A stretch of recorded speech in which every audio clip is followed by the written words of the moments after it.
Hello students.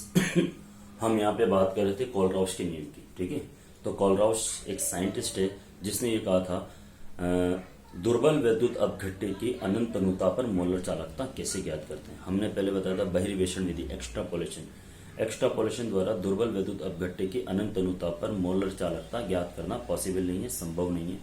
ठीक है ना, वो प्रबल वैद्युत अपघट्यों के लिए है। ठीक, तो अब जो चीज संभव नहीं है उसको संभव कैसे किया कोलराउश ने, उसके बारे में हम यहाँ पे बात करेंगे। संभव क्यों नहीं था बेटा, पहले वो सुन लीजिए आप। क्योंकि दुर्बल वैद्युत अपघट्य है जो आंशिक रूप से जिनका आयनन होता है, और अगर हम उसकी तनुता को बढ़ाएंगे, मतलब कि अगर हम उसको डाइल्यूट करेंगे तो एक तो दुर्बल वैद्युत अपघट्य आयनन की मात्रा और ही कम है, और तनुता बढ़ा देंगे तो वो आयनों की मात्रा उसमें नगण्य मान ली जाती है, नगण्य हो जाती है। ठीक है, इसलिए यहाँ पे आता है कोलराउश का नियम।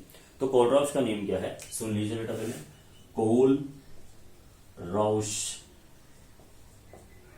का नियम, कोलराउश नियम। ठीक है, कोलराउश ने क्या कहा था मैं समझाता हूं पहले। ये है कोई भी विलयन, है ना, ये विलयन है ए और बी।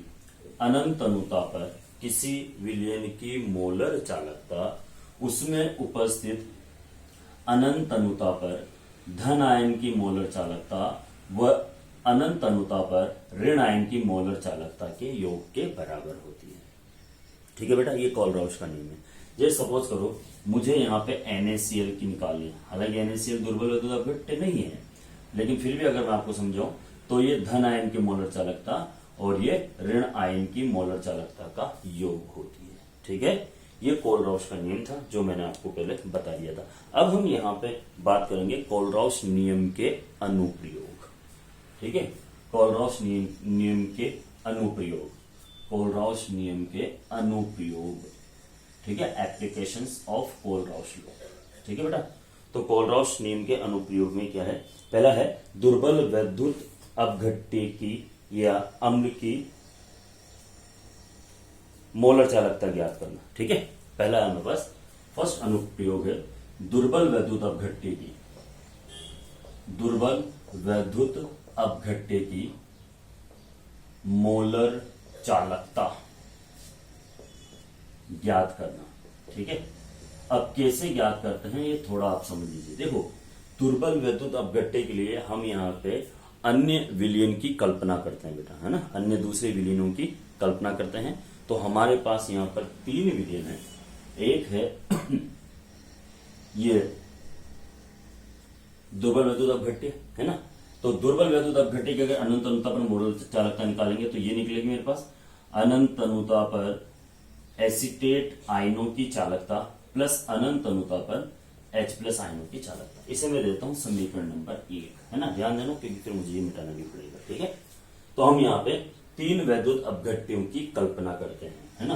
पहला है मेरे पास ये वैद्युत अपघट्य सोडियम एसीटेट, दूसरा वैद्युत अपघट्य मेरे पास यहां पर HCl। ठीक है, और तीसरा वैद्युत अपघट्य मेरे पास NaCl। ठीक है बेटा, 3 वैद्युत अपघट्य मेरे पास, एक है सोडियम एसीटेट, एक है HCl और एक है NaCl। और इन तीनों वैद्युत अपघट्य के माध्यम से हम दुर्बल अम्ल है, ठीक है, एसिटिक एसिड या दुर्बल वैद्युत अपघट्य बोल दीजिए, उसकी अनंत अनुता पर मोलर चालकता ज्ञात करेंगे यहां पर। ठीक है बेटा, सामने देखिए, अगर मैं इस पर कोलराउश का नियम लगाता हूं तो क्या होगा बेटा, अनंत अनुता पर एसीटेट आयनों की चालकता प्लस अनंत अनुता पर सोडियम आयनों की चालकता। इसको दे दो समीकरण नंबर 2। ओके, इधर आ जाओ। अगर इसके ऊपर मैं कोलराउश का नियम लगाता हूं तो अनंत अनुता पर H+ आयनों की सांद्रता प्लस अनंत अनुता पर Cl- आयनों की सांद्रता। इसको दे दो बेटा समीकरण नंबर 3। ठीक है, अगर मैं इसकी बात करता हूं तो अनंत तनुता पर Na+ आयनों की सांद्रता प्लस अनंत तनुता पर Cl- आयनों की सांद्रता। इसको दे दो समीकरण नंबर 4। इसको दे दो समीकरण नंबर 4। ठीक है, आ गए आपको यहां पे बात समझ में। अब हमें यहां पे करना क्या है, ठीक है, अब हमें यहां पे करना क्या है सिर्फ वो समझना आपको। ठीक है, तो अब यहां पे देखिए समीकरण 2 और 3 को जोड़कर समीकरण 4 में से घटाने पर, सुन लिया, समीकरण 2 वो 3, समीकरण नंबर 2, समीकरण नंबर 2, समीकरण 2 और 3 को जोड़कर समीकरण 4 में से घटाने पर। चलो भाई हम यहां पे काम कर लेते हैं इसका, ठीक है। ये समीकरण नंबर 1 को ध्यान रखना, मैं लिख रहा हूं यहां पे समीकरण 2 व 3 को जोड़कर समीकरण 4 में से घटाने पर, ठीक है। समीकरण 2 व 3 को जोड़कर समीकरण 4 में से घटाने पर जोड़ देते हैं भाई हम यहां पे। यह अनंत अनुता पर एसिटिक अम्ल की चालकता, एसिटिक आयनों की चालकता प्लस अनंत अनुता पर सोडियम आयनों की चालकता प्लस अनंत अनुता पर H प्लस आयनों की चालकता और अनंत अनुता पर Cl माइनस आयनों की चालकता माइनस अनंत अनुता पर Na प्लस आयनों की चालकता प्लस अनंत अनुता पर Cl माइनस आयनों की चालकता, ठीक है बेटा, ये मैंने जोड़ दिया। अब देख लीजिए, Na से Na कैंसिल हो जाएगा, Cl से Cl कैंसिल हो जाएगा। अब बचा क्या है, अब बचा क्या है देखिए, बचा है मेरे पास यहां पर अनंत अनुता पर एसीटेट आयनों की चालकता प्लस अनंत अनुता पर H प्लस आयनों की चालकता, ठीक है। और यही है हमारी समीकरण नंबर 1।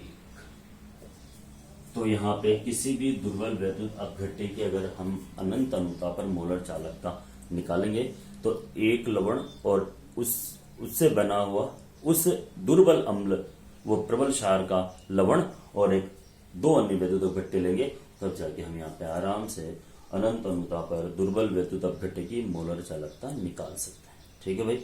ये आपको सब समझ में आ रहा है, कंप्लीट। ये इसका पहला है, देख लीजिए आप एक बार वो, ठीक है। फिर हम यहाँ पे सेकंड अनुप्रयोग की बात करेंगे।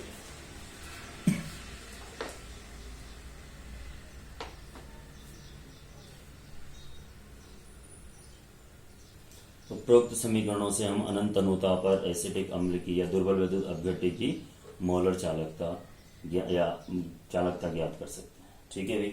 चलो जी, अब हम यहाँ पे आगे की बात करेंगे थोड़ी सी। दूसरा अनुप्रयोग, ठीक है, सेकंड एप्लीकेशन ऑफ कोरडॉप्स। दूसरा अनुप्रयोग है मेरे पास यहाँ पर दुर्बल वैद्युत अपघट्य के अपघटन की मात्रा ज्ञात करना, ठीक है। दुर्बल वैद्युत अपघट्य के अपघटन की मात्रा ज्ञात करना, ठीक है। देखो बेटा, अपघटन की मात्रा होती है अल्फा, है ना। तो आपको सिर्फ एक लाइन याद करनी है और कुछ भी याद नहीं करना है, ठीक है। अनंत तनुता पर मोलर चालकता व मोलर चालकता का जो अनुपात है उसे बोलते हैं अपघटन की मात्रा अल्फा, ठीक है। तो मेरे पास फॉर्मूला है अल्फा बराबर lambda M infinite upon lambda M. अनंत तनुता पर, ठीक है, दुर्बल वैद्युत अपघट्य की मोलर चालकता, वो मोलर चालकता का जो अनुपात है वो वियोजन की मात्रा अल्फा है, अपघटन की मात्रा अल्फा कहलाता है, ठीक है। यहाँ पे हम ये लिख देते हैं लैम्बडा एम इनफाइनाइट बराबर अनंत तनुता पर मोलर चालकता, मोलर चालकता, ठीक है। और लैम्बडा एम बराबर क्या है, मोलर चालकता, मोलर चालकता से आणविक मोलर चालकता भी लिख सकते हैं। और अल्फा बराबर क्या बेटा यहाँ पे वियोजन की मात्रा, अल्फा बराबर है यहाँ पर वियोजन की मात्रा, ठीक है। चलो जी, अब एक और दिया हुआ है यहाँ पर तीसरा अपघटन स्थिरांक ज्ञात करना, ठीक है। ये दो अनुप्रयोग हो बेटा। तीसरा अनुप्रयोग है हमारे पास यहाँ पर, तीसरा देखो हम यहाँ पे लैम्बडा एम का फॉर्मूला भी हमारे पास है ना। लैम्बडा एम इक्वल्स टू क्या इंटू वी या लैम्बडा इक्वल्स टू, है ना। और अनंत अनुता पर मैं इसमें एक चीज और ऐड कर देता हूँ। अभी जो मैंने यहाँ पे फॉर्मूला लिखा था lambda M infinite upon lambda M, ठीक है, हम दोनों के मान जानते हैं। लैम्बडा एम का मान होता है के इंटू 1000 अपॉन सी या के इंटू वी, है ना। ओके, और लैम्बडा एम का मतलब होता है अनंत अनुता पर धन आयन की चालकता प्लस अनंत अनुता पर ऋण आयन की चालकता। दोनों मान उठाकर भी हम यहाँ पे लिख सकते हैं के इंटू 1000 अपॉन सी अनंत अनुता पर धन आयन की चालकता प्लस अनंत अनुता पर ऋण आयन की चालकता। ये फॉर्मूला लिखा होता है क्योंकि बहुत सी बार क्या होता है के का मान और सी का मान दिया होता है और अल्फा पूछ लिया होता है किसी भी आयन के लिए, तब हम सोचते हैं कि यार कहां से फॉर्मूला है, यहां से निकल गया है जो आपके सामने। ठीक है, चलो जी।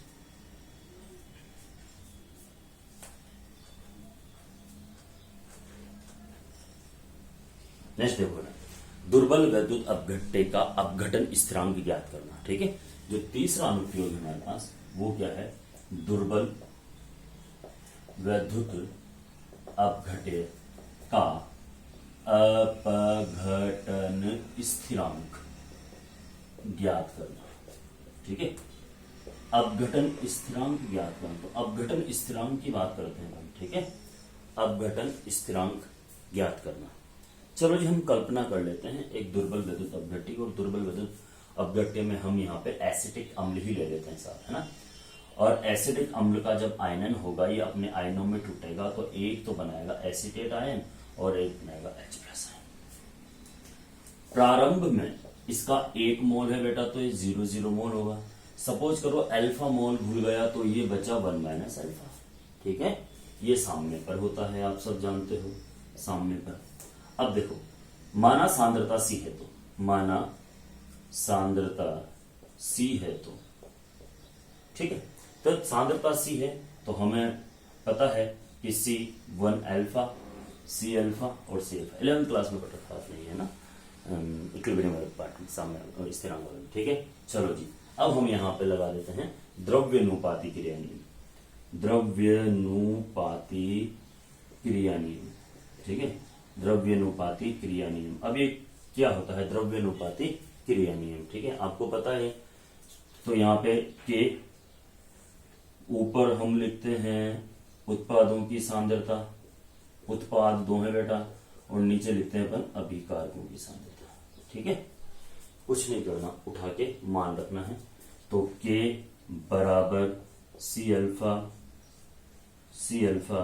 C1 - अल्फा, एक C से एक C कैंसिल हो जाएगा, तो के बराबर C अल्फा स्क्वायर 1 - अल्फा। इस सूत्र द्वारा देख लो बेटा, इस सूत्र द्वारा दुर्बल वैद्युत अपघट्य, ठीक है, दुर्बल वैद्युत अपघट्य के अपघटन स्थिरांक की गणना की जा सकती है। ठीक है बेटा, इसके द्वारा हम आराम से गणना कर सकते हैं अपघटन स्थिरांक की। ठीक, अल्फा आप जानते हो वियोजन की मात्रा, सी आप जानते हो सांद्रता है, और के क्या है अपघटन की मात्रा। अब हम बात करेंगे अल्प विलेय लवण की विलेयता की गणना करना। ठीक है, अल्प विलेय लवण की विलेयता की गणना करना। फोर्थ,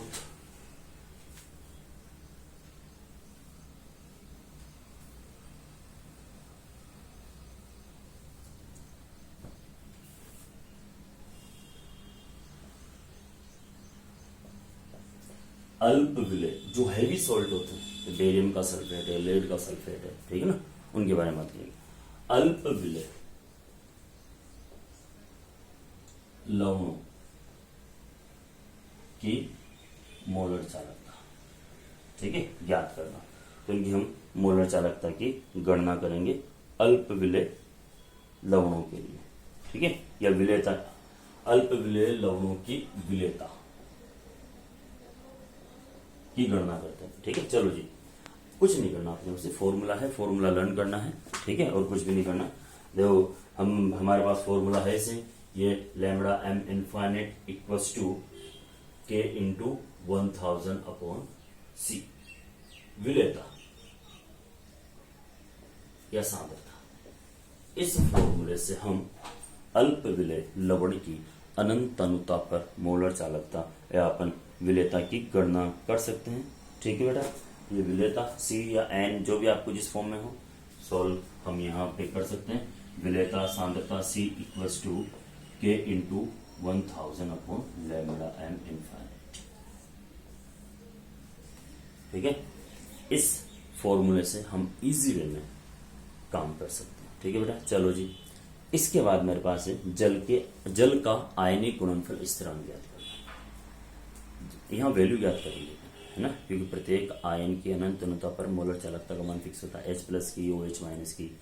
और जल का आयनिक गुणनफल स्थिरांक आपको पता होना चाहिए, अभी मैं बोर्ड पे भी समझाऊंगा आपको, है ना। तो उसी के बारे में हम यहाँ पे थोड़ी सी चर्चा करेंगे। ठीक है, चलो जी, बात करते हैं आप लोगों से नेक्स्ट पॉइंट में। ठीक है, जल का आयनिक गुणनफल स्थिरांक ज्ञात करना, KW। ठीक है बेटा, तो हम जानते हैं 5th अनुप्रयोग, जल का आयनिक गुणनफल स्थिरांक।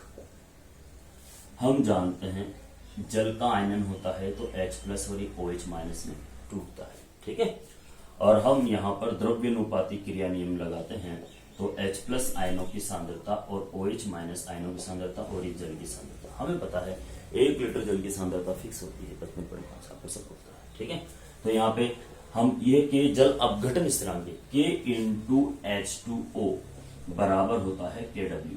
ठीक है, तो KW बराबर H+ आयनों की सांद्रता और OH- आयनों की सांद्रता। KW को जल का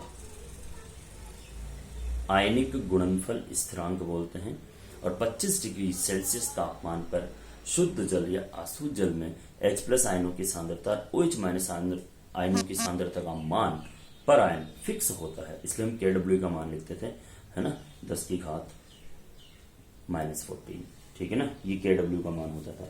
अब हम इसके ऊपर अप्लाई करेंगे, इन दोनों का जो मान है बेटा वो फिक्स होता है अनंत मतलब H+ आयनों की जो सांद्रता का मान है, ठीक है, निश्चित तापमान पर वो होता है 339.8, और H+ आयनों OH- आयनों की सांद्रता का मान होता है बेटा 198.5। तो दोनों को अगर अपन ऐड करेंगे, ठीक है, तो कितना आ जाएगा बेटा 548.3 ohm inverse semi square mole inverse. ठीक है, ये लैम्डा एम का मान हो गया हमारे पास, किसका, ये है अनंत अनुता पर इन दोनों का मान। ठीक है, अभी इसमें एक पार्ट और